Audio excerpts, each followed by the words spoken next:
Nota kita, nota ke-9, Kitabul Maghazi. InsyaAllah kita akan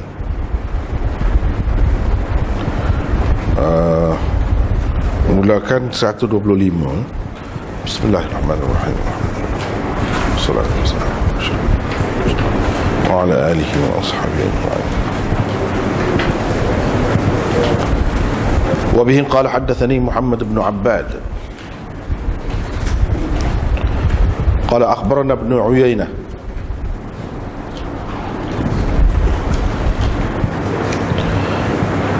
قال أنفذه لنا ابن الأصبهاني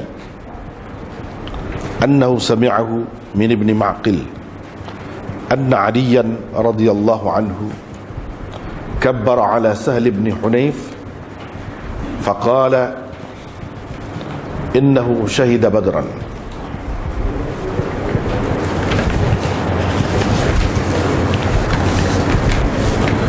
وبه قال حدثنا أبو اليمان قال أخبرنا شعيب عن الزهري قال أخبرني سالم بن عبد الله أنه سمع عبد الله بن عمر رضي الله عنهما يحدث أن عمر بن الخطاب حين تأيمت حفصة بنت عمر من خنيس بن حذافة السهمي وكان من أصحاب رسول الله صلى الله عليه وسلم قد شهد بدرا توفي بالمدينة. قال عمر فلقيت عثمان بن عفان فعرضت عليه حفصة فقلت إن شئت أنكحتك حفصة بنت عمر.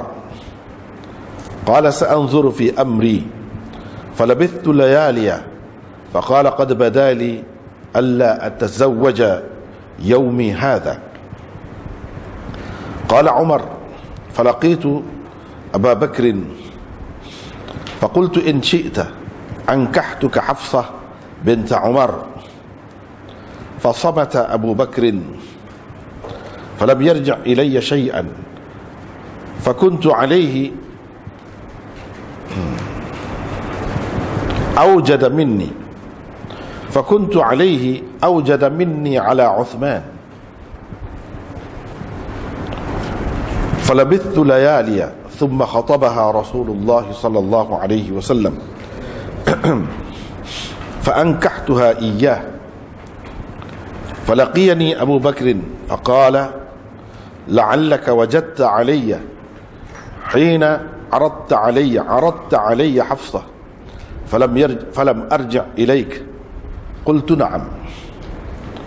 قال فإنه لم يمنعني أن أرجع إليك فيما عرضت إلا أني قد علمت أن رسول الله صلى الله عليه وسلم قد ذكرها فلم أكن لأفشي سر رسول الله صلى الله عليه وسلم ولو تركها لقبلتها.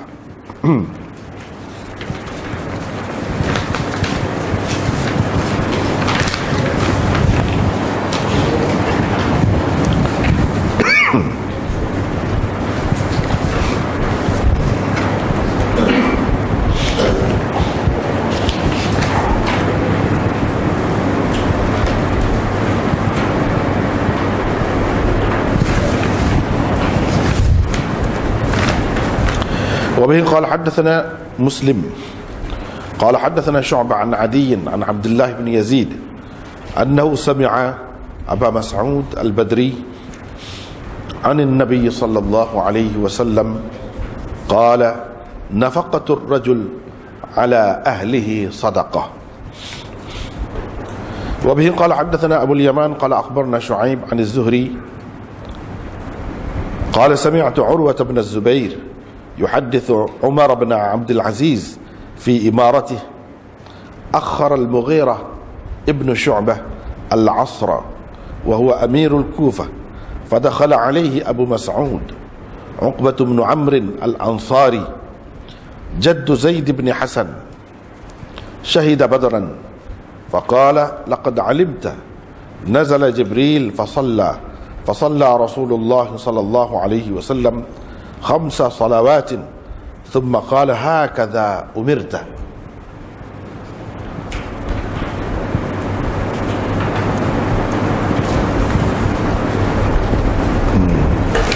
Tengok dulu setakat tu ya.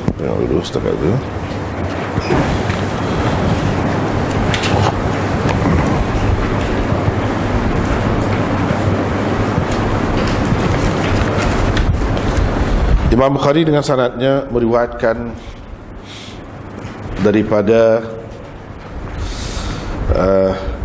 Ibnu Ma'qil, sesungguhnya Ali telah bertakbir ke atas Sahal bin Hunayf,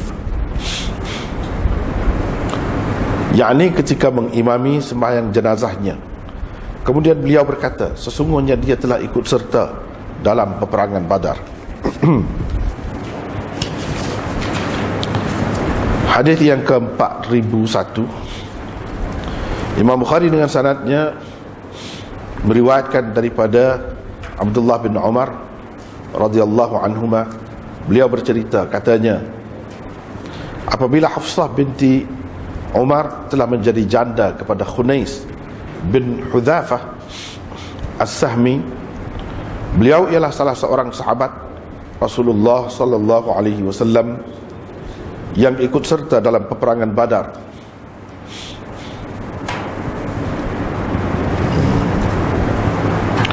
Beliau meninggal dunia di Madinah.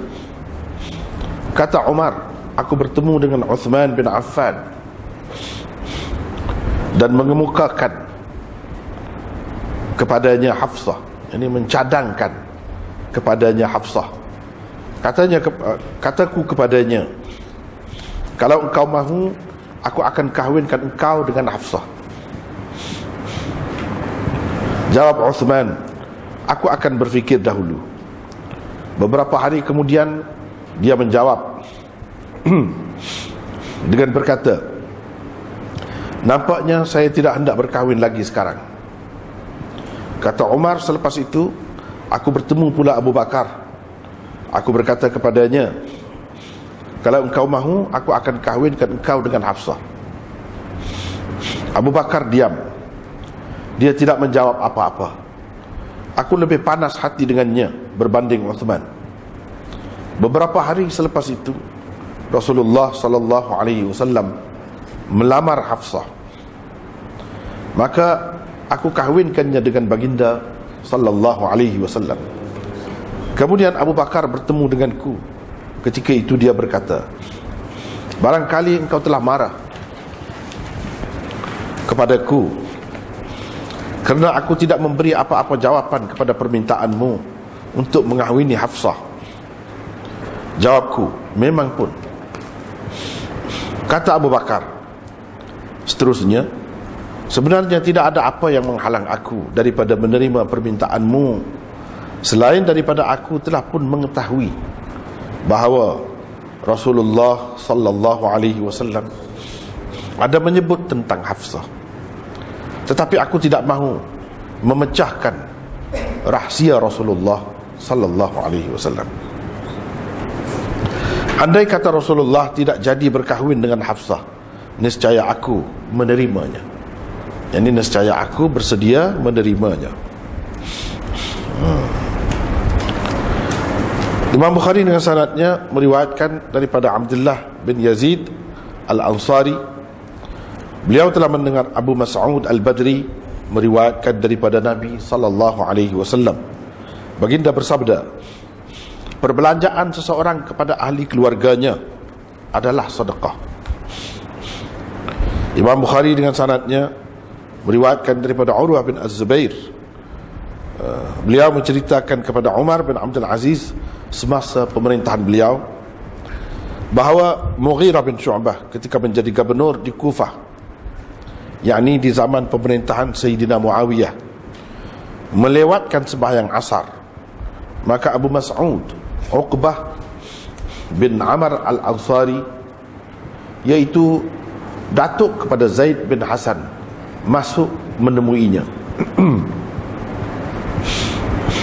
Beliau telah ikut serta dalam perang Badar. Kata Abu Mas'ud, kamu kan tahu Jibril turun bersembahyang 5 waktu dengan diikuti Rasulullah sallallahu alaihi wasallam. Kemudian yakni Jibril berkata, beginilah engkau diperintahkan.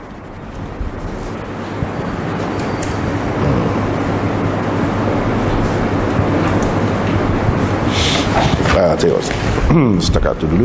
Tengok.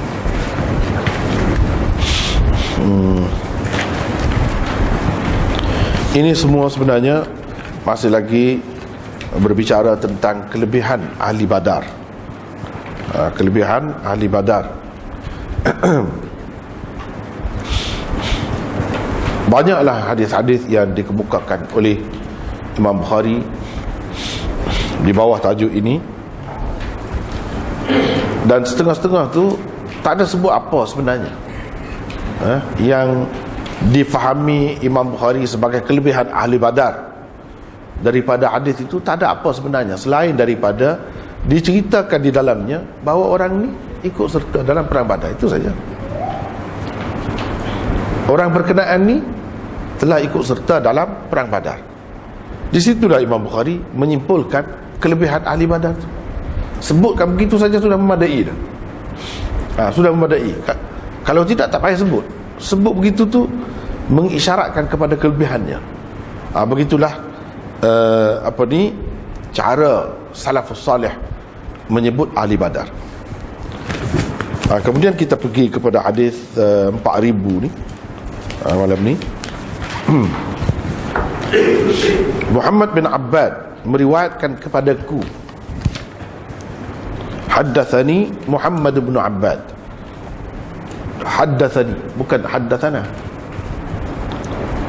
Menunjukkan bahawa hadis ini guru Imam Bukhari meriwayatkan kepada beliau dalam keadaan beliau seorang. Dia seorang. Itu dikata haddatsani.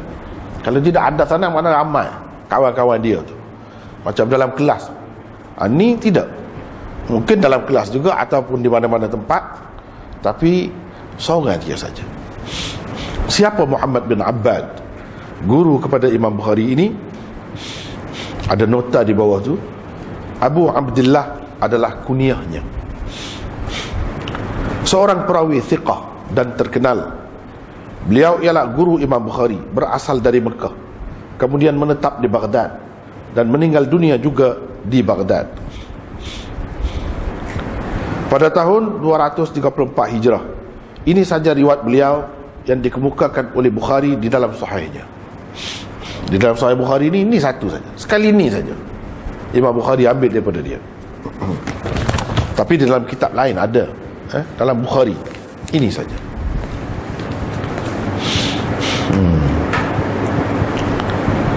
Ibnu Uyainah, yakni Sufyan, meriwayatkan kepada kami, kata dia, katanya hadis ini disampaikan kepada kami oleh Ibnul Asfahani. Ibnu Uyainah kata, cara dia adab ataupun menyampaikan hadis itu, lafaz dia agak berbeza daripada biasa. Cuba kita perhatikan yang teks Arabnya itu. Akhbarana Ibnu Uyainah qala anfadhahu lana Ibnul Asfahani. Anfadhahu, bukan akhbarana atau haddathana, tapi anfadhahu lana Ibnul Asfahani. Satunya yang perlu kita tahu, apa maksud anfadhahu itu, dan siapa Ibnul Asfahani. Untuk itu saya ada buat nota sedikit di situ. Beliau ialah Abdurrahman bin Abdullah Al-Kufi, Ibnul Asfahani tadi. Ungkapan Sufyan bin Uyainah anfadhahu lana Ibnul Asfahani boleh memberi salah satu daripada dua maksud berikut. Begitulah kalau kita bertemu dengan lafaz adab ini, lafaz penyampaian hadis ini, maka kena ingat dua maksud dia. Salah satu daripada dua ni mungkin. Satu, Ibnul Asfahani telah menyampaikan hadis ini kepada kami dengan sanad yang lengkap. Itu maknanya anfadhahu lana. Yang kedua, Ibnul Asfahani telah menyampaikan hadis ini dengan mengirimnya kepada kami. Dengan mengirimnya kepada kami. Melalui surat. Maknanya riwayat ini diterima oleh Imam Bukhari secara mukatabah. Secara mukatabah, murasalah. Maksud Sufyan berkata begini, ialah untuk menyatakan bentuk penerimaan hadis ini daripada Ibnul Asfahani ialah secara mukatabah dan ijazah. Secara mukatabah dan ijazah, bukan dengan cara sama' atau tahdits. Sebab itu dia tak guna haddatsana. Dia tak guna haddatsana begitu.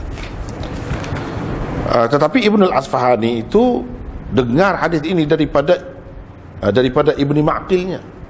Cuma Sufyan Ibn Uyainah itu boleh jadi tidak mendengar secara langsung daripada Ibnul Asfahani itu, tapi dia menerima hadis ini secara mukatabah dan ijazah. Mukatabah, guru duduk di lain, dia tulis surat, dalam surat itu ada hadis ini dan dia ijazahkan. Ini hadis yang saya kirim kepada awak ni, awak saya benarkan meriwayatkannya. Begitu. Salah satu makna dia, kemungkinan begitu. Tetapi makna yang pertama iaitu menyampaikan hadis ini kepada kami dengan sanad yang lengkap. Itu pun boleh jadi kedua-duanya. Yang lebih sesuainya kita kata ini yang pertama, sesuai dengan yang pertama. Tetapi kalau bertemu dengan lafaz ini, kena ingat salah satu daripada dua itu. Salah satu daripada dua itu. Kalau kita terima berdasarkan makna yang kedua, jadi kurang sikit hadis itu. Tapi kurang pun kita boleh kita boleh katakan Imam Bukhari riwayatkan hadis ini secara mutaba'ah. Satu. Yang kedua, boleh jadi juga secara syawahid, sebagai syawahid. Kalau begitu kurang sedikit pun tak jadi masalah. Sebab banyak cerita ini bukan kali ini saja. Di tempat yang lain dia sebut dengan lebih jelas lagi. Dengan lebih jelas lagi. Juga riwayat daripada Ali juga, ataupun daripada orang lain. Kalau daripada Ali juga maknanya mutaba'ah lah. Ini diriwayatkan secara mutaba'ah. Riwayat mutaba'ah ataupun syawahid tidak jadi masalah kalau kurang sedikit. Yang dikatakan dalam Bukhari itu tinggi, syarat dia apa semua tu, bukan riwayat mutaba'ah, bukan juga riwayat syawahid, tetapi riwayat usulnya. Yang ini kira-kiranya kalau kita terima berdasarkan makna yang kedua, maka kita kena anggap ini riwayat Bukhari secara mutaba'ah atau syawahid.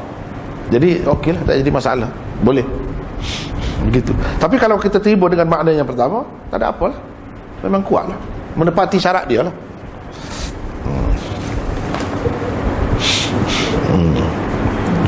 Ibnu Ma'qil, jadi Ibnul Asbahani itu sudah jadi Arab, sudah jadi Arab.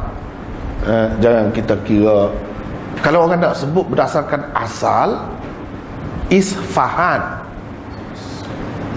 nama tempat itu di Iran, Isfahan, itu yang betul. Tapi orang Arab dia sebut gini, Asbahan. Tak apalah, itu cara sebut saja. Tapi Isfahan tu lah juga, sama lah. Ibnu Ma'qil, nama sebenar Ibnu Ma'qil ialah Abdullah bin Ma'qil al-Muzani. Ayah beliau Ma'qil adalah seorang sahabat Nabi SAW. Abdullah bin Ma'qil al-Muzani meninggal dunia pada tahun 88 Hijrah. Kata Ibnu Ma'qil,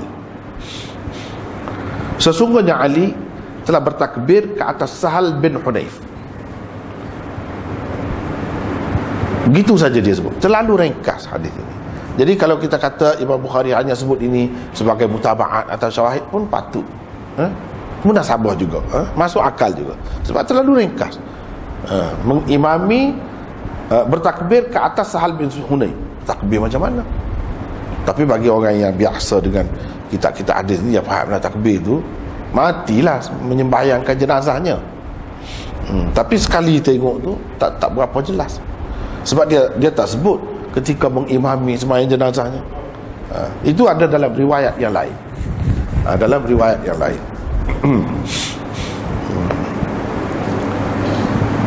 Kemudian berkata, sesungguhnya dia telah ikut serta dalam peperangan Badar. Itu tempat orang panggil syahid Imam Bukhari, tempat pegangan dia bahawa ahli Badar ini lebih.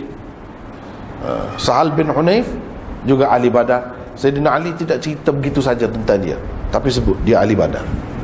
Sebutan seperti ini di kalangan salafus salih cukup besar artinya, iaitu dia nak menyatakan ini orang hebat ni, orang besar ni dalam agama kita, sebab dia ahli Badar. Sahal bin Hunayf bin Wahab Al-Ansari Al-Ausi, Rasulullah SAW telah mempersaudarakannya dengan Ali radhiyallahu anhu, meninggal dunia di Kufah pada tahun 38 Hijrah. Sahal bin Hunayf inilah yang betul, yang kata dalam riwayat Ibnu Ishaq tu Rasulullah SAW mempersaudarakan Ali dengan dia sendiri, dengan Rasulullah sendiri. Tidak sahih. Yang sahihnya Rasulullah telah mempersaudarakan Ali dengan Sahal bin Hunayf. Itu yang betul. Sebab apa? Tak ada makna kalau mempersaudarakan dengan Rasulullah. Apa maknanya mempersaudarakan sama-sama Muhajirin? Tujuan mempersaudarakan Muhajirin dengan Ansar supaya Ansar boleh membantunya sedikit sebanyak. Dan kalau Muhajirin nak bantu apa, sama. Tapi oleh kerana penyakit Syiah kan susah. Dia tak boleh lah, Sayyidina Ali itu mesti lebih daripada orang lain. Dia tak fikir dah itu akan jadi masalah kepada dia nanti, orang persoalkan, orang pertikaian. Dia tak fikir. Itu ada dalam Ibnu Ishaq, ada sebut riwayat yang Rasulullah persaudarakan sama Muhajirin. Tak ada maknanya. Apa maksud? Kalau kita tengok yang umumnya, yang sahih, Rasulullah SAW mempersaudarakan dengan antara Muhajirin dan Ansar. Dan memang banyak pun orang Ansar tolong saudara-saudaranya dari kalangan Muhajirin itu, macam-macam cara macam. Itu betul.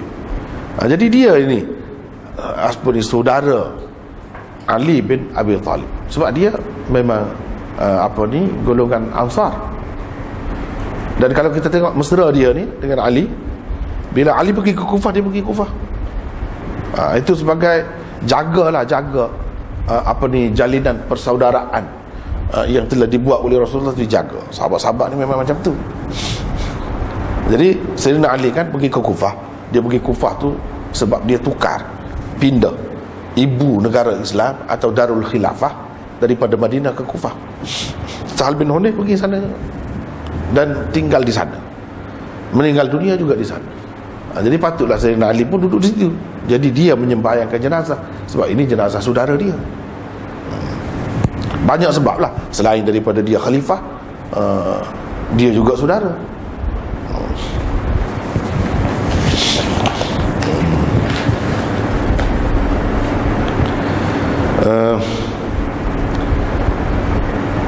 Kemudian beliau berkata, sesungguhnya dia telah ikut serta dalam peperangan Badar.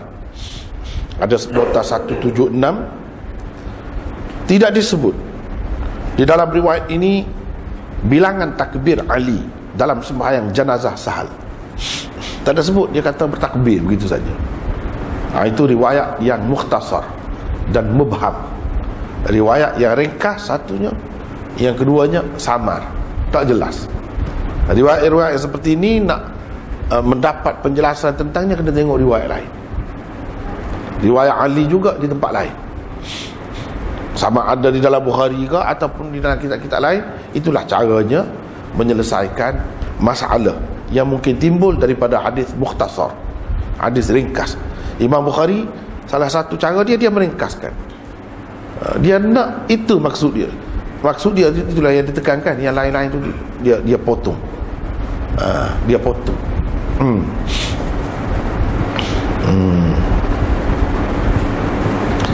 Jadi cara potong seperti ini banyak berlaku dalam Bukhari, yang mana kepada orang-orang yang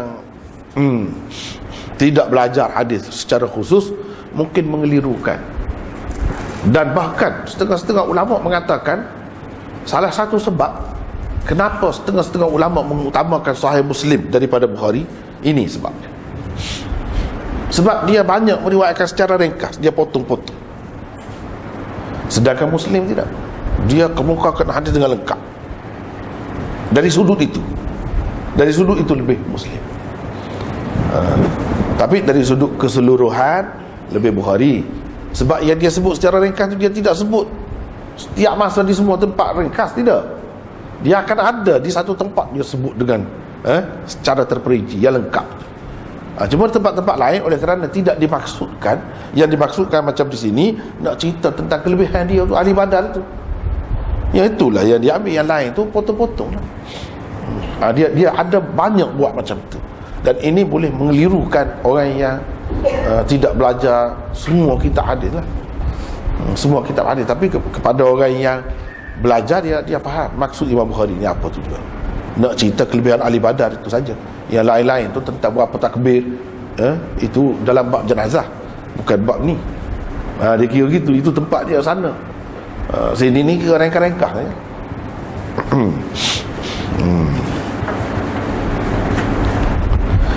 Ia sekadar menyebutkan Ali telah bertakbir semata-mata berdasarkan riwayat Al-Ismaili, Al-Barqani, Hakim, Ibnu Abdul Bar dan Baghawi. Ali telah bertakbir sebanyak 6 kali. 6 kali takbir. Kata Allahu Akbar, Allah Akbar. Dengar orang takbir sembahyang jenazah tu kan banyak takbir. Jadi 6 kali dia takbir. Juga berdasarkan riwayat Bukhari sendiri, juga daripada Muhammad bin Abbad di dalam At-Tarikhul Kabir beliau. Dalam kitab lain Imam Bukhari ambil daripada dia ni juga, Muhammad bin Abbad juga. Di situ disebutkan 6 kali takbir dia.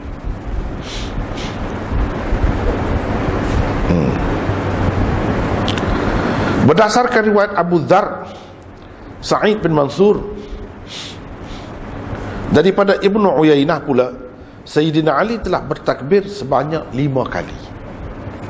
Bukan 6 kali, tapi 5 kali. Jadi ini yang dipegang oleh Syiah Imamiyah, 5 kali. Dia kata itu yang mereka memang pakai begitu, itulah yang lebih baik. Sebab Sayyidina Ali sendiri buat begitu. Tapi kalau berdasarkan riwayat ini, tak jelas tu.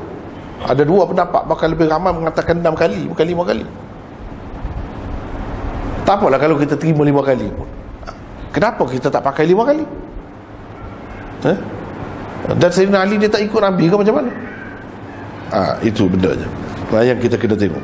Sembahyang jenazah sememangnya mengandungi beberapa kali takbir. Riwayat-riwayat marfu' dan mauquf bahkan ada menyebut 5, 4, 5, 6, 7, malah hingga 9 takbir dalam sembahyang jenazah. Banyak ada gini, tak tetap. Bagaimanapun bilangan kebiasaan takbir Rasulullah sallallahu alaihi wasallam di dalam sembahyang jenazah di akhir hayat baginda ialah 4 sahaja. 4 sahaja.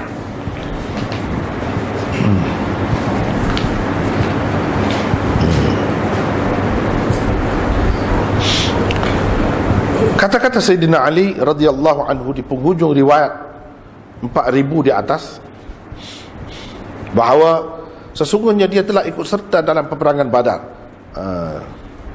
Boleh jadi untuk menyatakan kelebihan Sahal bin Hunayf dan kewajaran beliau bertakbir di dalam sembahyang jenazah Sahal melebihi amalan kebiasaan Nabi sallallahu alaihi wasallam di akhir hayat baginda. Boleh jadi sebab itu. Jadi dia biasanya 4, Jadi bila dia buat lebih, takut orang kata dia terlupa ke apa ke, atau macam mana. Jadi dia pun cerita, dia ni telah ikut serta dalam peperangan Badar.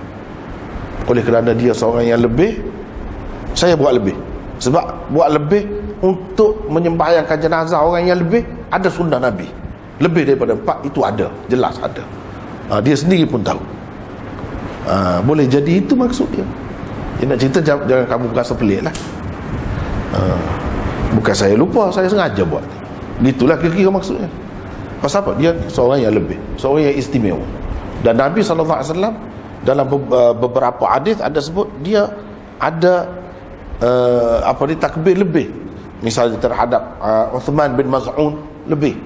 Dan dia kata dia ni orang baik, orang istimewa. Jadi saya Ali buat begitu ada sunnahnya, ada alasannya.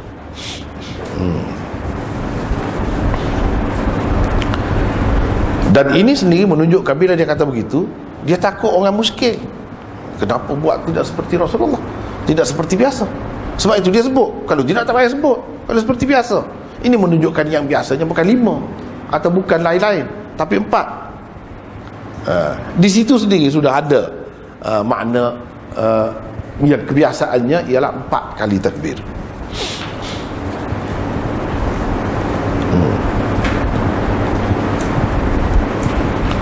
Ibnu Abi Khaythamah meriwayatkan bahawa Rasulullah sallallahu alaihi wasallam tidak tetap dalam bilangan takbir sembahyang jenazah. Beliau ada kalanya bertakbir sebanyak 4 kali.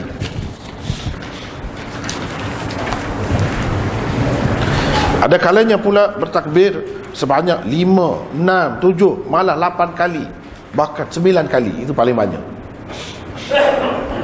Bagaimanapun ketika persembahyang jenazah Najasyi, beliau hanya bertakbir 4 kali sahaja. Itulah yang dilakukan oleh Rasulullah hingga ke akhir hayat baginda.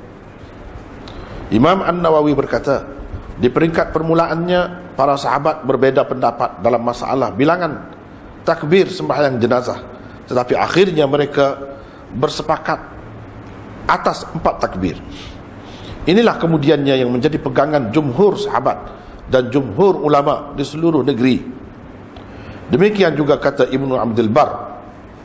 Imam Nawawi di dalam syarah Al-Muhadzabnya Majmu' berkata, tetapi kalau imam bertakbir 5 kali atau lebih dari itu, tidaklah sembahyang jenazah terbatal kerananya, sama ada ia terlupa atau sengaja melebihkannya. Tetapi para makmum tidaklah sayogia menurut imam dalam takbir-takbirnya, yakni yang melebihi 4 kali itu. Ini kata Imam Nawawi. Jadi kenapa ahli sunnah ni, ahli sunnah mana-mana pun 4 lah, pegang 4. Kenapa? Sebab kalau kita nak pegang 5, kenapa tak boleh pegang 6? Kenapa tak boleh pegang 7 dan selainnya? Itu susah tu. Kalau kata nak pegang 5, yang lain pun sahih juga. Jadi salah satu kaedah yang diguna pakai oleh ulama-ulama ahli sunnah ialah mereka melihat amalan terakhir dan kebanyakan Rasulullah sallallahu alaihi wasallam dalam sesuatu perkara. Dalam perkara ni kebanyakannya dan yang terakhirnya ialah 4 takbir. Sebab itu kita ahli sunnah mentarjihkan yang itu. Tapi seperti kata Imam Nawawi, bukan bermakna sampai tak sah sembahyang kalau orang takbir lebih daripada itu. Bukan sampai tak sah. Sebab apa mereka tak berani kata tak sah? Sebab Nabi sendiri ada buat. Itu masalah, itu bendanya. Sebab itulah kita faham kedudukan sunnah, kedudukan hadis ni begitu penting pada pandangan ulama, tak kira mazhab mana. Sehingga mereka dalam mengeluarkan pendapat tu berhati-hati. Tengok sini, dia kata tak batal. Walaupun dia kata yang 4 itulah yang terbaik, itulah sunnah Nabi-Nya, yang lain itu mungkin mansuh ke ataupun apa-apa pun, bagaimanapun Nabi pernah buat. Jadi jangan celupalah, jangan mudah-mudah nak kata batal, tak boleh begitu. Kecuali ada dalil yang terang pula yang menunjukkan memang batal. Kalau tidak, sekadar tu sajalah, hanya sayogianya. Begini, jangan diikut. Kalau imam tu buat lebih, boleh jadi dia terlupa, dia sengaja pun tak kira lah, itu hal dia lah, kita tak payah ikut. Itu. Kemudian banyak lagi sebenarnya kaedah tu diguna pakai oleh ulama ahli sunnah banyak sekali. Bahkan ini jadi sebagai salah satu usul. Misalnya dalam masalah al-ma'u minal ma'. Al-ma'u minal ma'. Air kerana air. Air kerana air itu maksudnya mandi wajib, baru wajib atas seseorang itu apabila ia keluar air mani. Apabila ia bersetubuh dengan isterinya atau hamba sahayanya kalau zaman dahulu, dan keluar air mani. Kalau sekadar bersetubuh saja tak keluar air mani, tak perlu mandi. Itu. Ini dalam Bukhari juga ada. Dalam Bukhari. Bahkan setengah-setengah ulama kata mengikut Imam Bukhari, pendapat dia itu. Dia pegang itu. Setengah-setengah kata tidak. Jadi ini khilaf ulama tentang mazhab Bukhari itu sendiri yang mana satu. Tapi ramai juga ulama yang pegang begitu. Walau bagaimanapun jumhur ulama mengatakan sama ada keluar air mani atau tidak keluar air mani, kalau sudah bersetubuh kena mandi, wajib mandi. Dia pegang dengan apa? Padahal hadis ada tadi, innamal ma'u minal ma'. Sebabnya ada khilaf di kalangan sahabat. Siapa ke zaman Sayyidina Abu Bakar, sahabat Sayyidina Umar. Sayyidina Umar pun risaulah. Sebab dia kalau boleh, sahabat-sahabat ni jangan banyak khilaf tu. Kalau boleh sepakat, baik sepakat. Jadi kita tinggalkan kepada untuk orang kemudian ni yang jelas. Yang ni memang khilaf, tak apalah. Tapi yang boleh kita bincang, jadi sepakat semua, jadi ijma' sahabat itu, seeloknya kita buat begitu supaya orang kemudian ni tidak pening sangat. Tidak nampak banyak perbezaan pendapat itu. Begitu pun banyak, memang banyak di kalangan sahabat itu. Dalam masalah ni, bila berlaku di zaman Sayyidina Umar, ada yang pakai begini, ada yang pakai begini. Sayyidina Umar kata nanti. Sekarang ni kita nak buat keputusan macam mana. Lalu ditanya, pergi tanya. Dia hantar orang pergi tanya isteri-isteri Rasulullah sallallahu alaihi wasallam. Macam mana amalan Rasulullah sallallahu alaihi wasallam dalam perkara ni. Salah seorang yang ditanya Aisyah. Aisyah kata, itu dulu betul juga yang tu, tapi Rasulullah sallallahu alaihi wasallam mandi, tak kira sama ada keluar air mani atau tidak keluar, dia mandi. Itulah amalan kebiasaan dan terakhir Rasulullah sallallahu alaihi wasallam. Jadi sahabat-sahabat pun, Sayyidina Umar kata cukup, sudah. Dia pergi tanya Hafsah begitu juga, tanya isteri-isteri yang lain begitu juga. Sebab ini berkait dengan suami isteri kan, hubungan suami isteri. Jadi tempat yang sepatutnya dirujuk dalam masalah ni isteri-isteri Nabi lah. Kita ni sampai ke bila tak sudah. Kalau tak bertengkar, kalau tak kata ini aku punya lebih baik, sebab semua ada, yang mana satu. Itu cara dia. Jadi dalam masalah tu juga yang terakhir yang dipakai, dan yang banyak Nabi SAW buat macam mana, macam tu lah. Dan banyak lagi lah yang lain. Dan ini setengah-setengah ulama dia kira sebagai ijma' sahabat, tapi setengah-setengah tak pakai. Setengah-setengah tak pakai, cuma dia tidak diumumkan. Tidak diumumkan. Kalau tak, di situlah setengah benar pendapat segolongan ulama yang mengatakan soal ijma' ni, kalau kata ijma', melanggar ijma', kena teliti. Sebab berapa banyak yang dikatakan ijma', misalnya tadi, ulama kemudian masih lagi khilaf. Masih lagi khilaf. Kalau kata melanggar ijma' atau buat tak serupa dengan ijma' yang telah berlaku, berdosa, amal benar lah yang berdosa kalau macam tu, ulama-ulama besar. Sebab itu kena teliti. Kena teliti, betul ke ijma'? Kalau kita anggap ijma' tu tak boleh dilanggar, maknanya benda tu tidak ijma' lagi. Sebab itu ulama masih khilaf. Kalau ijma' betul, tak berani lah. Kalau ijma' tu dengan makna tak boleh langgar, itu yang sahabat punya dah tu. Sahabat punya dah tu. Bagi puak-puak zahiri yang tak pakai ijma' tu, dia pakai juga ijma' tu. Dia pakai juga. Tapi dia pakai pun, sampai-sampai dia pakai tu, dia ada lagi boleh lagi pakai itu. Maknanya bagi mereka tidak ijma'. Tidak ijma'. Benda ini termasuk dalam ijma' yang khilaf dan ijma' yang memang betul-betul ijma'. Itu kena teliti. Sebab kadang-kadang orang ni kan, dia nak memburukkan seseorang, dia kata selalu melanggar ijma'. Itu dia mengelirukan orang. Ulama ni Ibnu Taimiyah misalnya selalu melanggar ijma'. Kena teliti dulu ijma' macam mana, betul ke ijma' atau macam mana, masih khilaf lagi. Macam mansukh lah, ini pakai yang mansukh. Mansukh tu ada yang khilaf, ada yang sepakat, masih ada lagi. Misalnya mansukh menghadap kiblat kepada Baitul Maqdis, itu sepakat lah. Tapi kalau mansukh makan daging unta, lepas tu wudu, kena ambil wudu, yang ada wudu batal, ambil wudu. Kebanyakan kata mansukh, tapi Imam Ahmad kata tak mansukh. Ada khilaf. Begitu juga dengan ijma'. Jadi kita kena teliti, jangan mudah-mudah cepat-cepat nak kata orang ni tak betul sebab dia begini-begini. Tengok dulu benda apa, tengok dulu. Kadang-kadang saya berasa duka cita juga, akhir-akhir ni di tempat kita, kalau dia tak suka dengan seseorang, dia cuba cara keburukan, nak menunjukkan keburukan dia. Itu tak kena cara kita dengan ulama macam tu. Tak kira lah ulama mana-mana pun, tak perlu ditonjol-tonjolkan itu. Sebab yang kita tonjolkan itu, misalnya dia langgar ijma', yang mana langgar. Sebahagiannya itu masih khilaf lagi, orang lain pun buat juga macam tu. Jadi tak boleh. Jadi ini semata-mata ada niat jahat lah, niat jahat. Jadi kita tak boleh bersikap begitu dengan ulama-ulama ni. Kena cermat, kena hormat kepada mereka. Kalau betul ada salah, kita doakan supaya Allah SWT ampunkan mereka. Itu caranya. Bukan nak melaga-lagakan, nak suruh orang benci terhadap dia, apalagi nak kaitkan dia dengan terorisme ke apa ke. Itu lagi tak kena lah tu. Lagi tak patut. Kalau nak kait macam tu, orang boleh kait lagi orang lain, lagi teruk lah, susah lah macam tu. Jadi semua ulama ajar terorisme lah. Yang sebenarnya dia ajar jihad.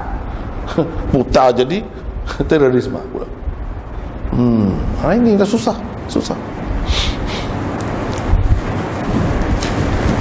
Jadi puak-puak teroris kata dia.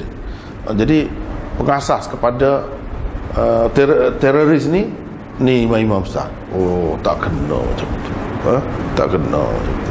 Yang jelas mereka ajar jihad semua, itu boleh, betul. Tapi nak ajar jadi pengganas, tak ada macam tu. Tak ada. Kalau ada itu silap faham ke, ataupun silap macam mana-mana, ada. Imam-imam tak ada buat kerja macam tu.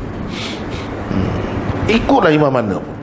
Itu kita dasar hormat kepada imam-imam, ulama-ulama ni sepatutnya begitu. Tapi macam saya kata tadi lah, duka cita akhir-akhir ni kadang-kadang dia cuba kaitkan, padahal tak ada bukti. Tak ada bukti, cuma dibuat-buat, dia ada-adakan. Ini dahsyat. Apa jadi macam ni? Kenapa jadi macam ni?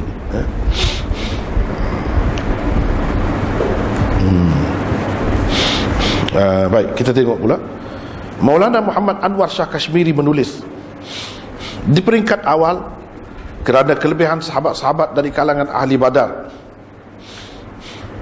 Sayyidina Ali menambahkan takbir sembahyang jenazah mereka daripada bilangan kebiasaannya. Di zaman pemerintahan Sayyidina Umar,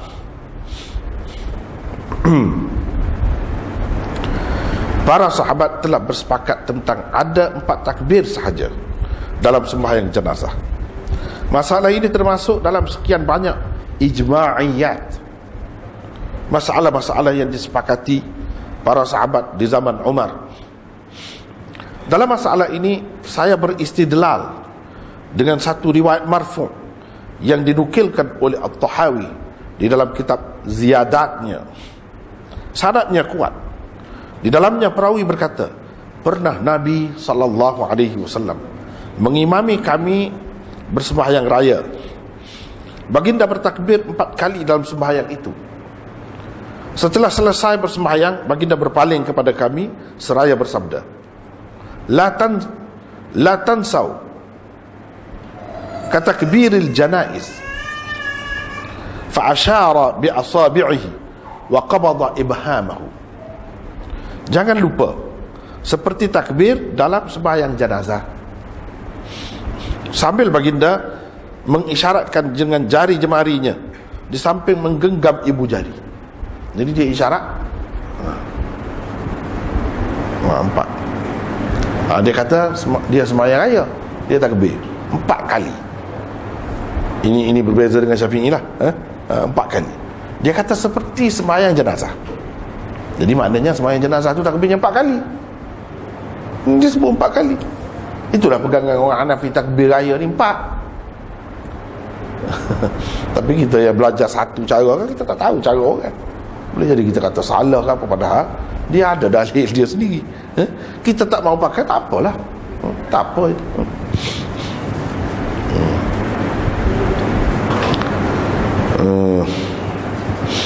Setelah mengemukakan riwayat ini, Maulana Anwar Shah berkata, hadis ini tidak dapat dikesan oleh Al-Aini, Az-Zailai dan Ibnul Humam kerana ia tidak terletak di bab sepatutnya.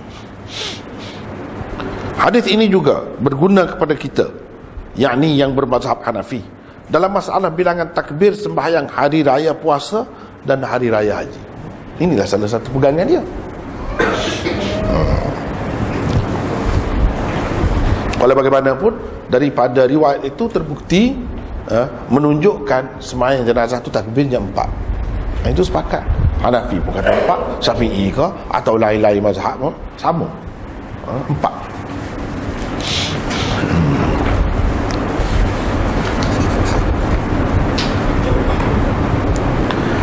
Kemudian kita pergi kepada hadis seterusnya, iaitu hadis yang ke-4001. Jadi anak Sayyidina Umar yang bernama Hafsah,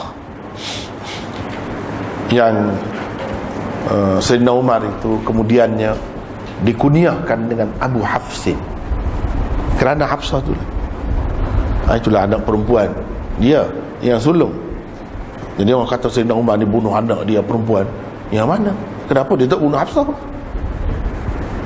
Kalau dia tu jenis suka membunuh anak perempuan lah, mengikut tradisi Arab, kenapa dia tu hidup tu besar sampai jadi isteri Rasulullah SAW? Ini anak dia ni, dia dapat semasa jahiliah. Semasa jahiliah, bukan selepas Islam. Jadi semasa jahiliah tu kenapa dia tak buat benda? Ini menunjukkan bahawa cerita tu mengaruh, dia ada-adakan oleh orang. Jadi cerita-cerita macam ni setengah-setengahnya kononnya dia nak menyatakan kelebihan Umar. Ni cara orang yang nak puji tapi tak kena, nak menyatakan lebih tapi tak kena. Dia puji tapi memalukan tuan diri. Dia nak cerita Sayyidina Umar buat begitu, nak ceritanya Islam dia begitu hebat. Semasa jahiliah seorang tu boleh jadi kasar sangat sampai ke peringkat boleh bunuh anak dia sendiri. Tapi bila dia Islam semuanya berubah. Itu maksud dia. Maksud dia baik. Tetapi di sebalik itu banyak keburukannya. Menuduh orang tu, menuduh pula sahabat. Walaupun kita semasa jahiliah, jangan kita memburuk-buruk orang semasa jahiliah. Dia baik, kita kata baiklah. Walaupun semasa jahiliah, tak perlu kita semasa jahiliah tu kita perbanyakkan benda yang tak ada kita sebagai kejahatan dia, kita tambah-tambahkan. Itu bukan cara orang Islam macam tu.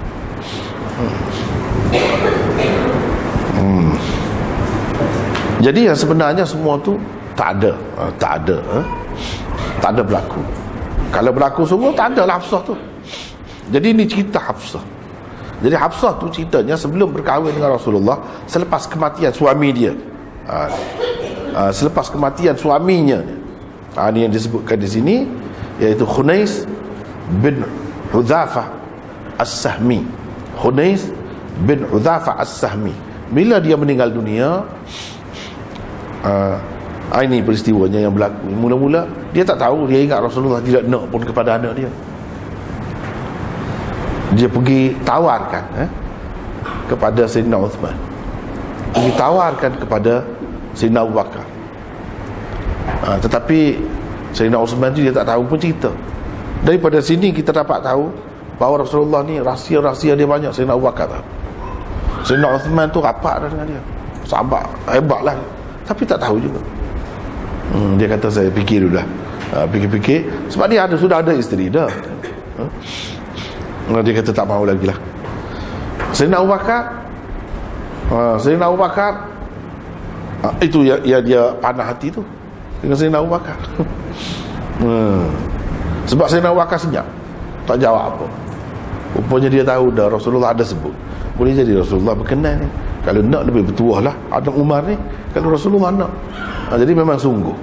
Lepas tu baru dia cerita. Itulah dalam cerita ni, sebabnya aku tak sebut tu, aku ada dengar Rasulullah SAW sebut ni. Jadi aku tak mahu bongkarkan, pecahkan rahsia, bocorkan rahsia Rasulullah. Tak mahu lah macam tu. Jadi sebab tu aku diam. Boleh jadi kamu nak marah sangat dengan aku. Memang pun saya nak marah. Jadi banyak sangat pengajaran dalam hadis ni, selain daripada yang kita tengok tadi. Antaranya menawarkan anak, adik atau siapa-siapalah di bawah jagaan kita kepada seseorang yang baik. Itu sunnah Nabi, sunnah sahabat. Jangan malu. Semua orang tu yang malu, apalah macam tak laku sangat anak kita.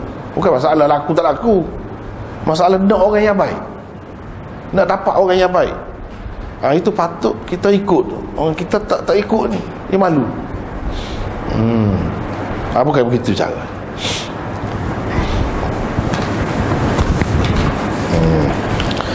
Siapa sahabat Nabi SAW ni?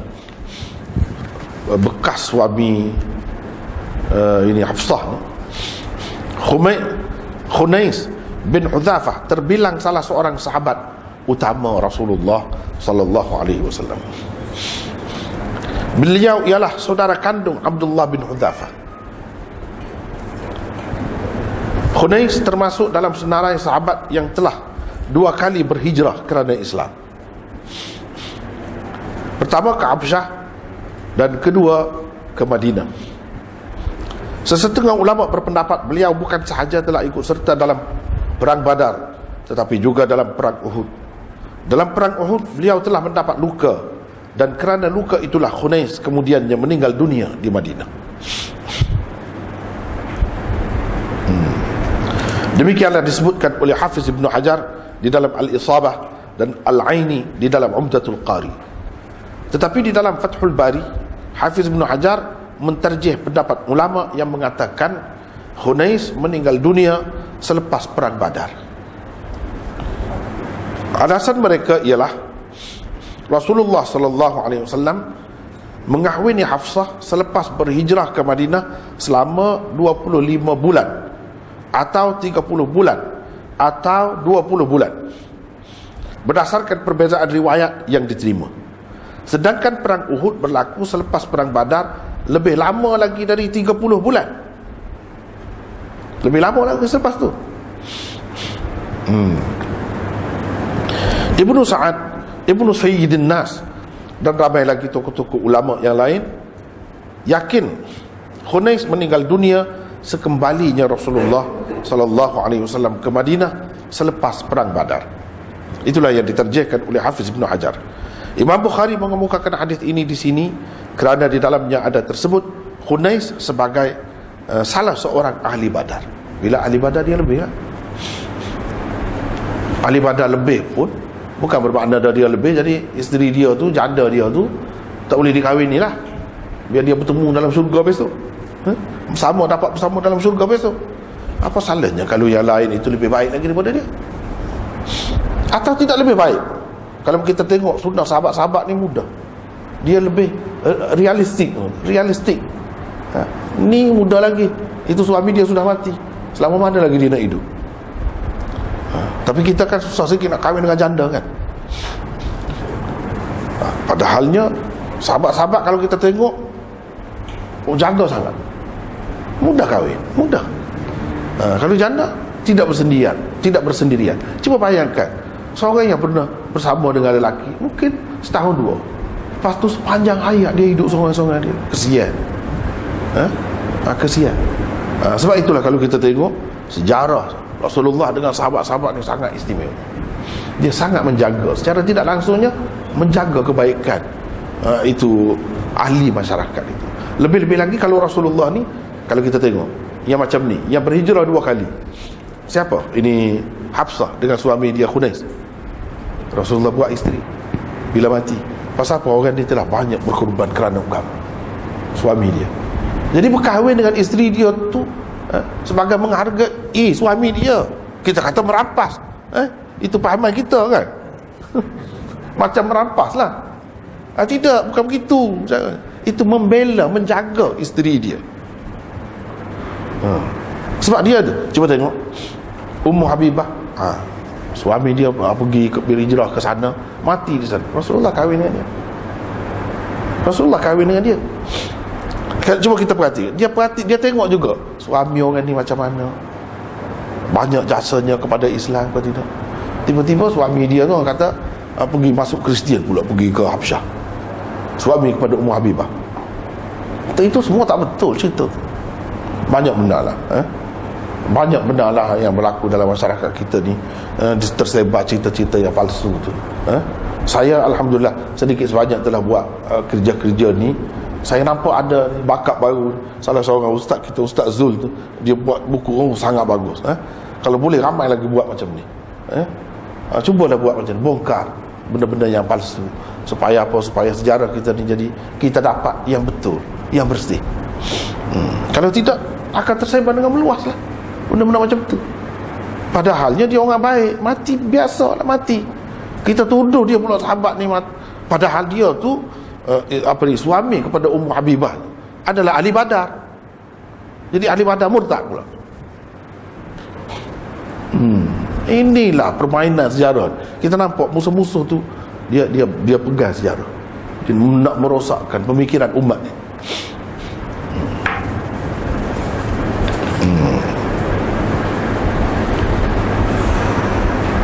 Apa dia silap tadi? Dia bukan ahli Badar sebab dia berhijrah ke Habsyah kan. Ahli Badar tu kemudian.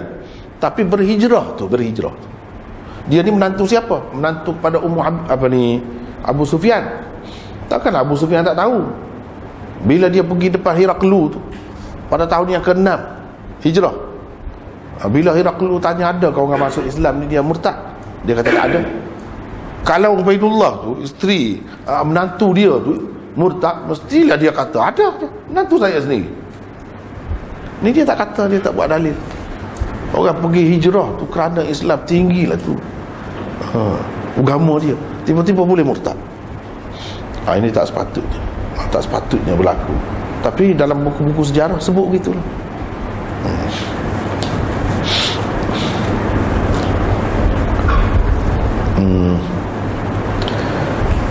Termasuk dalam ini dia ni suami kepada Hafsah ni yang ahli Badarnya, ahli Badar. Adapun Ubaidullah tu bukan ahli Badar, suami kepada Ummu Habibah. Nak cerita je Rasulullah berkahwin dengan dua-dua ni sama-sama pernah berhijrah ke Habsyah. Sama-sama berhijrah ke Habsyah. Dan kemudiannya isteri masing-masing tu berhijrah ke Madinah pula. Khunais tu sampai ke Madinah lah, sebab masuk dalam perang Badar. Ubaidullah tu tak sempat, tapi isterinya Ummu Habibah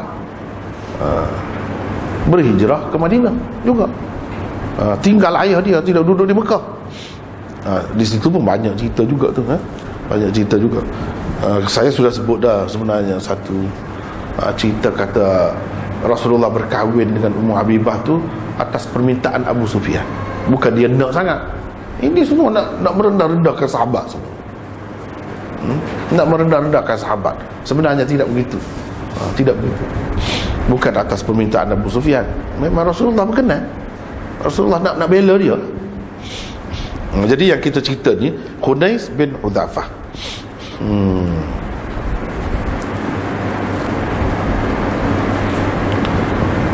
Jadi atas dasar itulah khilaf antara ulama ni. Ada yang kata selepas Rasulullah berkahwin dengan dia ni selepas perang Uhud, ada yang kata selepas perang Badar. Jadi yang lebih tepatnya Hafiz Ibn Hajar dan lain-lain kata sebelum perang Uhud. Jadi yang kata dia meninggal dunia kerana luka-luka dalam perang Badar lah, bukan perang Uhud. Gitulah. Walau bagaimanapun ada khilaf lah dalam masalah ni. Ada khilaf dalam masalah ni. Jadi kenapa Sayyidina Umar itu lebih panas hati kepada Sayyidina Abu Bakar berbanding Uthman? Itu ada di bawah. Umar lebih panas hati dan marah kepada Abu Bakar berbanding Uthman kerana dua sebab. Satu, Abu Bakar telah dikasihinya, lebih dikasihinya dan lebih mulia di sisinya berbanding Uthman. Yang kedua, Uthman bagaimanapun ada juga memberi jawapan. Berbeza dengan Abu Bakar kerana beliau terus diam. Beliau diam terus tanpa memberi apa-apa jawapan. Itu sebab dia marah. Jadi sama-sama sahabat ni begitulah sepatutnya pengajaran di sini kan. Kalau ada sahabat kita nampak buat sesuatu yang kita tak suka, sangka baiklah dengan dia. Jangan cepat sangka buruk. Boleh jadi yang dia buat tu adalah kerana sesuatu sebab, tapi dia tak sampai hati nak cerita, atau adalah sebab-sebab yang menghalang dia daripada menceritakan kepada kita. Macam ni berlaku. Sayyidina Umar dah panah hati, tapi akhirnya dia cerita. Yang seeloknya kita ceritalah bila selesai perkara tu, ceritalah. Itulah yang dilakukan oleh Sayyidina Abu Bakar, supaya Sayyidina Umar tidak terkilan terus, dan dia berasa macam tak ada harga. Tidak begitu. Banyaklah yang kita dapat pengajaran di sini. Antaranya Sayyidina Abu Bakar, dia tahu banyak rahsia Nabi SAW, dan dia cukup menjaga rahsia. Begitulah kalau kita ada menyimpan rahsia sahabat kita, orang lain, kita kena simpan dengan baik, jangan bocorkan rahsia itu. Dan itulah yang dilakukan oleh Abu Bakar. Dan kita kena belajar dengan mereka ni lah, sebab mereka ni lah contoh tauladan untuk kita. Macam mana dia boleh jadi orang yang hebat. Antara sifatnya sebenarnya, kalau rahsia dia simpan dengan baik. Itu Abu Bakar. Antara sifat sahabat yang lebih-lebih, dia macam menawarkan anak dia macam tak ada harga. Bukan tak ada harga, dia sayang, paling sayang. Bila dia sebut kepada seseorang itu, maknanya dia sangat menghargai lah orang tu. Anak kesayangan dia nak bagi kepada orang tu, bukan tak ada harga. Berharga sangat anak dia, sebab tu dia nak pilih tu orang yang baik tu. Jadi kita kena banyak belajar daripada sahabat-sahabat ini. Sahabat-sahabat kalau anaknya jadi janda, dia tidak tunggu lama, dia cuba cari. Dan itu bukan suatu yang mengaibkan. Cuma seeloknya orang yang ditawarkan itu janganlah pula duduk, orang kata bawa ke sana kemari, merendah-rendahkan orang itu. Itu tak sepatutnya lah macam tu. Dia kena simpan lah sebagai rahsia. Dia kena berasalah, oh dia dihargai sampai begitu, alhamdulillah, orang percaya kepada dia. Tetapi tak ada jodoh, mungkin tak apalah, kita doakan semoga dia dapat yang terbaik, yang lain yang lebih baik. Itu sepatutnya. Dan inilah yang dilakukan oleh sahabat-sahabat.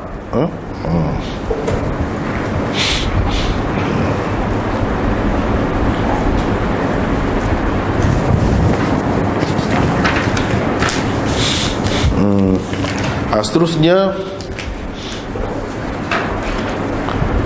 riwayat 4002 tu,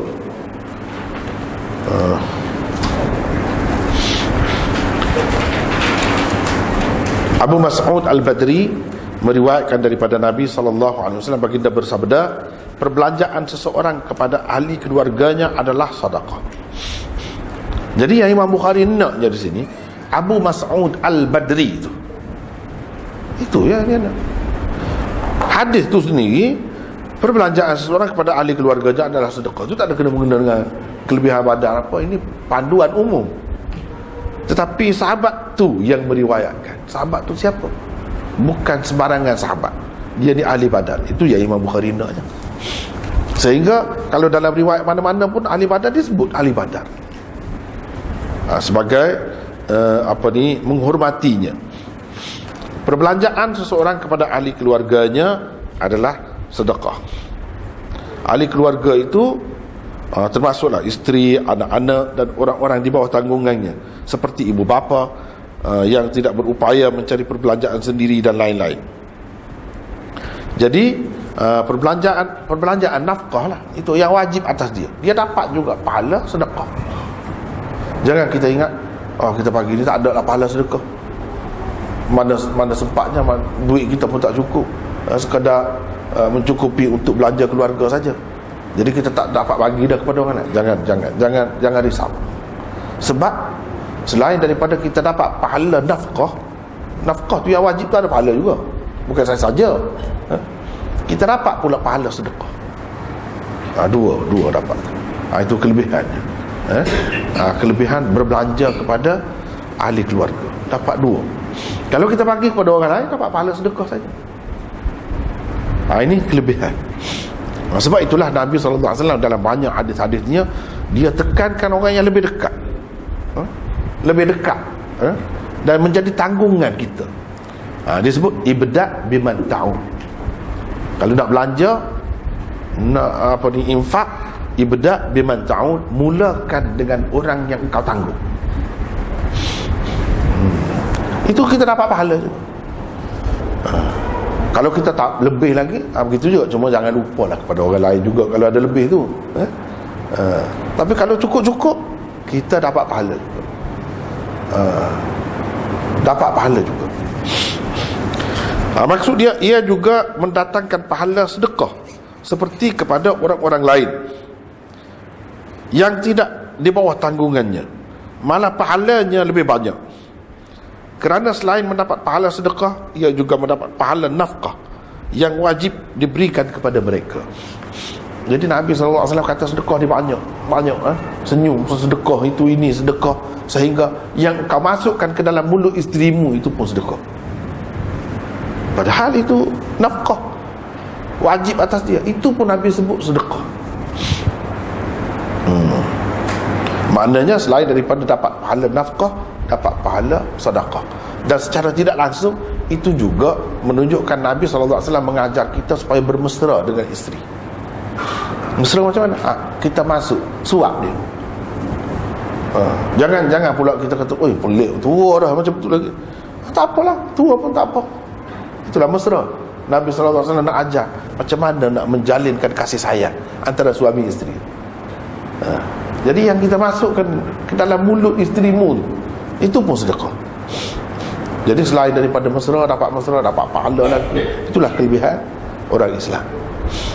Itu cara dia ajar. Yang dia buat misalnya mandi, kalau selepas tidur bersama, mandi bersama, itu cara Nabi bermesra dengan isteri dia. Termasuklah dia kata suap.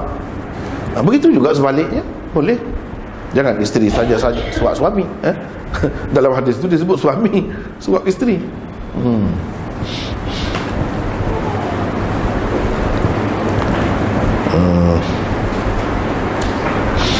Seterusnya,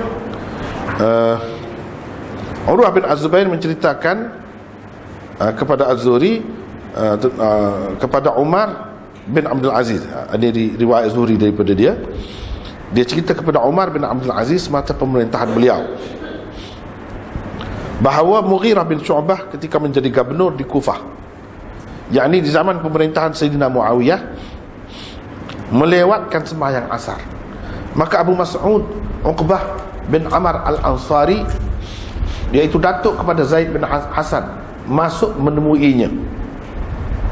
Beliau Abu Mas'ud telah ikut serta dalam perang Badar. Itu yang nak. Abu Mas'ud tadi lah juga. Tadi hadis yang ke 4002 tu Abu Mas'ud juga. Yang ni pun Abu Mas'ud juga. Dia ni ahli Badar. Di situlah tempat yang Imam Bukhari naknya. Adapun yang lain-lain tu tidak maksud utamanya. Itu adalah riwayat yang dikemukakannya. Kata Abu Mas'ud, kamu kan tahu Jibril turun bersembahyang 5 waktu dengan diikuti Rasulullah SAW. Kemudian dia, yakni Jibril, berkata, beginilah aku diperintahkan. Aku diperintahkan. Ya. Abu Mas'ud ialah datuk Zaid bin Hasan bin Ali bin Abi Talib, sebelah ibunya. Ibu Zaid bin Hasan,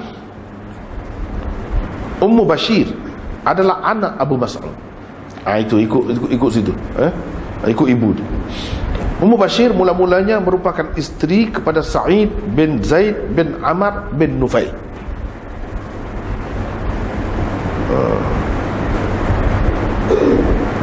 Mereka mendapat anak. Kemudian Ummu Bashir berkahwin pula dengan Hasan bin Ali bin Abi Talib. Dengan Hasan beliau mendapat anak yang diberi nama Zaid. Itu ceritanya. Sebab tu saya sudah sebut banyak kali, kalau kita baca kitab mana-mana pun zaman salaf dulu, kalau jadi janda atau jadi orang kita panggil balu, balu kalau mati, dia tak lama tengok kahwin, mudah kahwin, dia tidak bersendirian. Tapi kita tengok dalam masyarakat kita ni berapa ramai, berpuluh tahun duduk seorang diri, padahal dia pernah bersama dengan lelaki. Alangkah baiknya kalau budaya ini bukan adat lah, ini ajaran agama kita, dihidupkan kembali. Sebab apa?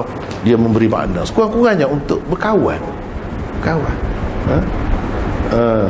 Biasa lelaki ni kawan-kawan masa muda je, lepas tu nak sampai ke tua tu dengan siapa? Perempuan pun masa sekolah lah kawan, lepas tu masing-masing berkeluarga, tak sempat dah nak tanya khabar pun tak sempat. Jadi sebaik-baiknya ada pasangan hidup, itulah yang terbaik. Itulah yang kita tengok dalam sejarah sahabat-sahabat. Dia banyak cabang. Ini adik-adik seibu, ini adik-adik sebapa, ini adik-adik sebelah ini, banyaklah cabang-cabang dia tu.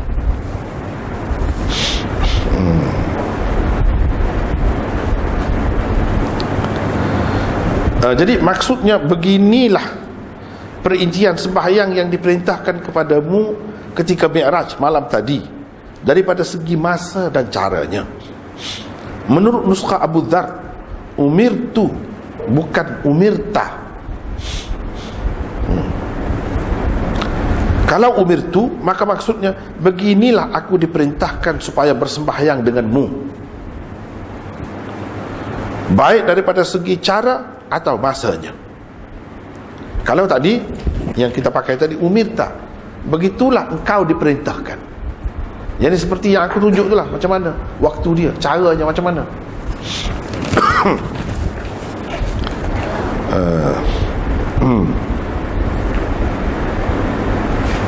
Itulah. Ada dua riwayat, umirtu pun ada, umirta pun ada. Jadi perbezaan tu, kalau umirtu seperti di sini, umirta seperti terjemahan tadi. Jadi ceritanya, tapi cerita ni di luar daripada maksud Imam Bukhari lah. Maksud Imam Bukhari sekadar tu saja, Abu Mas'ud tu ahli Badar, itu saja. Jadi Abu Mas'ud ni bila kata ahli Badar, dia sifat dia lain.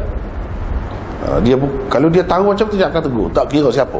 Gubernur Mughirah bin Syu'bah, gubernur ni bukan gubernur bank negara kita tu lain. Gubernur ni menteri besar. Dalam sistem khilafah, gubernur adalah menteri besar. Khalifah lepas tu gubernur-gubernur di wilayah-wilayah macam menteri besar lah. Dia akan tegur.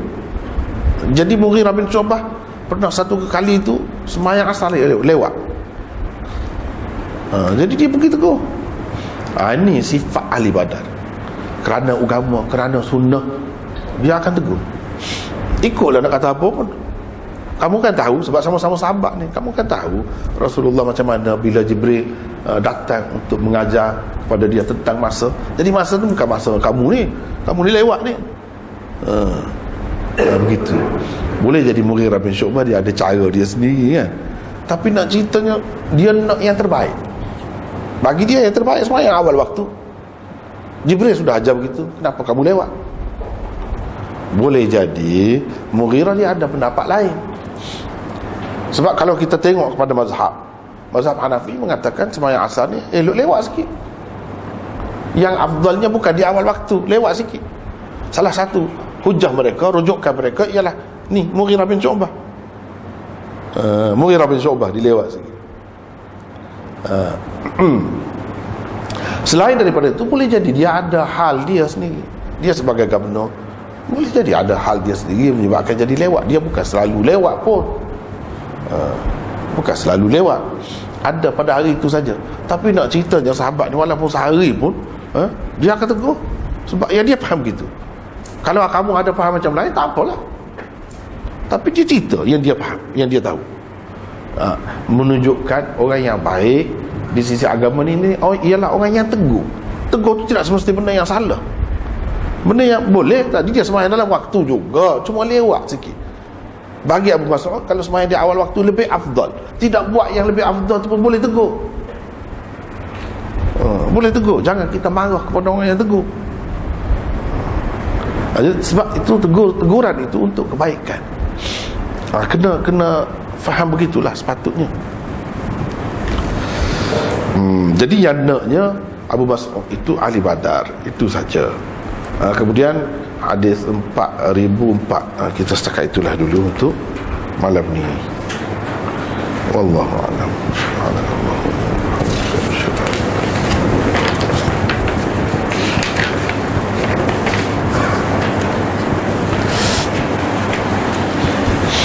Ada apa-apa kemusykilan berkenaan dengan yang kita baca malam ni?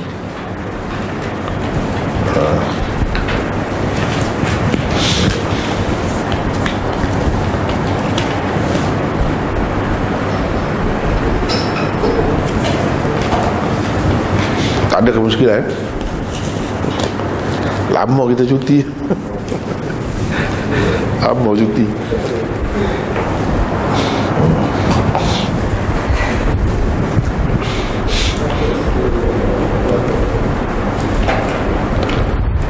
Ada?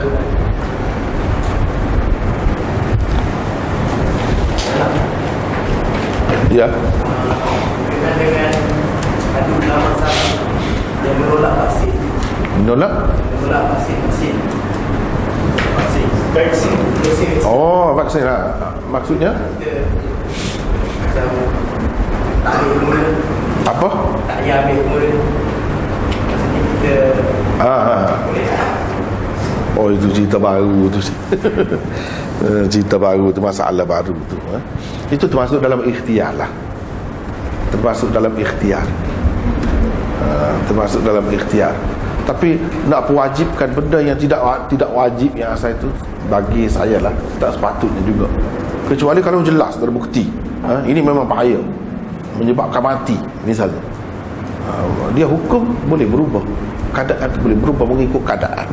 Tapi kalau tak sampai ke peringkat itu, nak terus wajibkan, rasanya tidak sesuai. Tidak sesuai. Gitu ya. Ya. Lain-lain ada. Berkaitan dengan haiwan kurban. Hari tu saya tengok kambing begini. Lihat ni kambing begini ni, dia ekor pendek atau jadi mesti sama ada memang dia dah pendek ke ataupun ekor dia dipotong ke macam mana. Jadi penting ke sama ada dia cukup sifatnya. Memanglah yang dikehendakinya yang sempurna. Kalau dipotong tidak sempurna lah. Tapi boleh jadi memang bakar dia tu jenis tu kan. Kalau bakar dia jenis tu tak apa, sempurna lah. Yang pentingnya sempurna. Ya. Sama ada kecacatan terberlaku tanpa usaha manusia, tanpa kaitan dengan manusia, ataupun kaitan dengan manusia, tak kira. Dia kena sempurna. Ya. Ya. Sebab apa tadi dekat bila kita menaikkan hajat seorang sahabat adalah lebih baik daripada kita itikaf setelah sebulan. So ada ni ada baik. Mungkin kata ada yang hakim kata saya. Hakim. Hakim. Al-Bani kata saya. Jadi sebenarnya dia dari segi usulnya, kalau kita tengok dari segi usulnya ada kebenarannya. Sebab sesuatu yang ada kaitan dengan hamba, dengan manusia, itu lebih afdal kita buat daripada yang sesuatu yang kaitan kita dengan Allah sahaja. Dari sudut itu ada asasnya, ada sokongan lah, ada sokongan. Kalau ada sokongan macam ni, hadis dhaif pun dia jadi kuat, apalagi kalau yang sahih lagilah. Ada sokongan itu dari segi usulnya begitu. Misalnya kita menolong orang, Kita suka tolong orang. Tolong orang tu kait dengan orang. Kita suka bagi butan kepada orang yang susah, misalnya. Lebih baik daripada kita buat ibadat sendiri sembahyang malam pun misalnya. Memang begitu asas dia. Sebab apa-apa yang ada kaitan dengan orang itu lebih afdal lagi daripada yang kita sendiri buat. Kita sendiri, kita dengan Allah saja. Itu memang betul itu. Ya. Ada lagi? Ya. Nak tanya tentang kias kan. Sejauh mana kita boleh pegang kias dalam sesuatu ibadah? Sebab ada orang dia contoh Imam Syafi'i lah. Imam Syafi'i pun banyak membawa kias dalam bab ibadah. Contohnya dalam bab haiwan untuk akikah, dia kata kalau ijtihad Imam Syafi'i boleh bagi 7 lembu kan, kalau ikut sunnahnya memang kambing kan. Jadi demikian juga dia kata kalau bab ibadah lain pun tu boleh dikiaskan lah.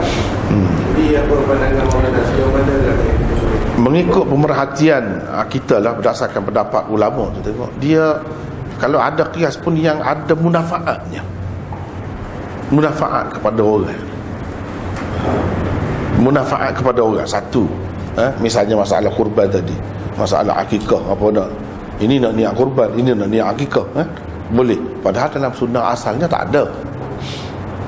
Dan memang ada pun yang mengikut asal itu. Imam Malik, Imam Abu Hanifah kata tak boleh. Kalau niat kurban, kurban semua lah. Begitu. Tapi Syafi'i tidak begitu. Sebab dia ada munafaatnya. Dari segi daging boleh makan,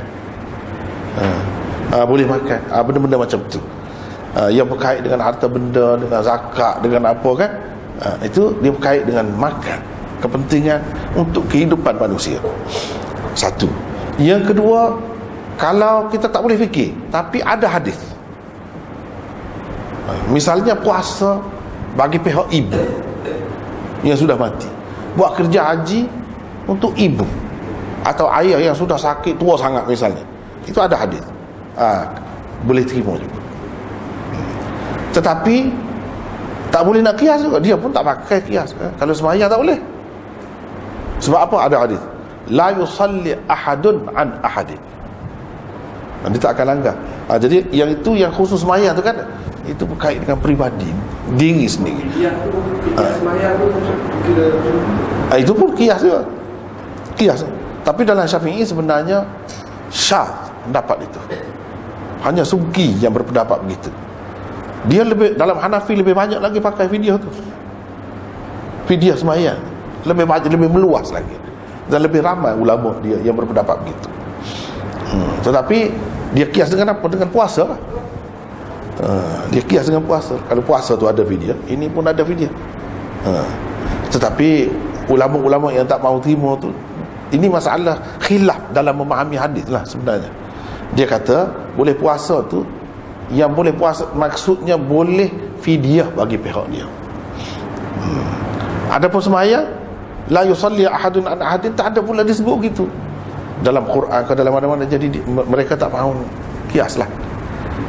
Walau bagaimanapun kalau ada kias, cuba perhati, di situ ada kaitan dengan makanan, kepentingan orang miskin, kepentingan orang, dia ada sudut itu. Itulah kalau kita paling tinggi pun kita nak tengok, dia pergi situ. Tapi kalau yang khusus, dia pun tak ada. Bahkan lebih kita kata sempit lagi daripada Hanafi dalam bab fidyah tu. Sebab sembahyang umumnya tak pakai. Orang yang pakai itu dia taklid, sama ada suki seorang ataupun dia tahu dalam mazhab Hanafi itu ramai yang tu. Tapi yang seeloknya tak payahlah macam tu. Tak payah. Sebab tak ada hadis yang terang. Berkait dengan sembahyang dengan apa, takut jadi mudah-mudah lama-lama. Jadi mudah-mudah pula. Mengharapkan orang lain buat lah. Dia akan bawa jadi jauh lagi pergi. Macam-macam lah. Dia boleh jadi jauh lagi. Ya. Ada lagi?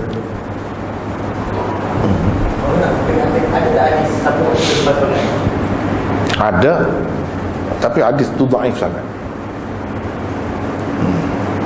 Dalam kitab-kitab yang utama tak ada. Dalam kitab-kitab fiqh yang besar-besar pun yang utama tak ada. Hanya ada dalam hadis. Hadis itu dhaif jiddan. Dhaif jiddan. Dhaif jiddan pun boleh amal, tapi jangan mengharap. Ada beberapa syaratnya. Jangan mengharapkan pahala daripada apa yang kita buat. Jangan percaya ini betul-betul Nabi buat, Nabi ajar gitu, Nabi maksudkan. Itu beberapa syarat. Jadi tak payah ada orang terpulang kepada masing-masing lah.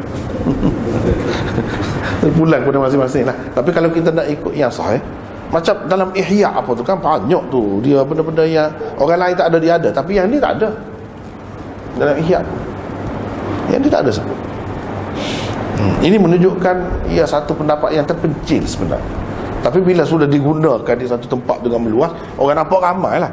Yang sebenarnya dalam kitab-kitab fiqh yang asal itu tak banyak.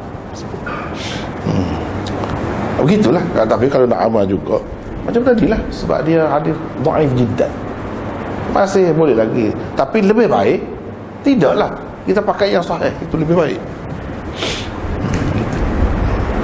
Ya, rasanya setakat itulah ya malam ni. Wallah.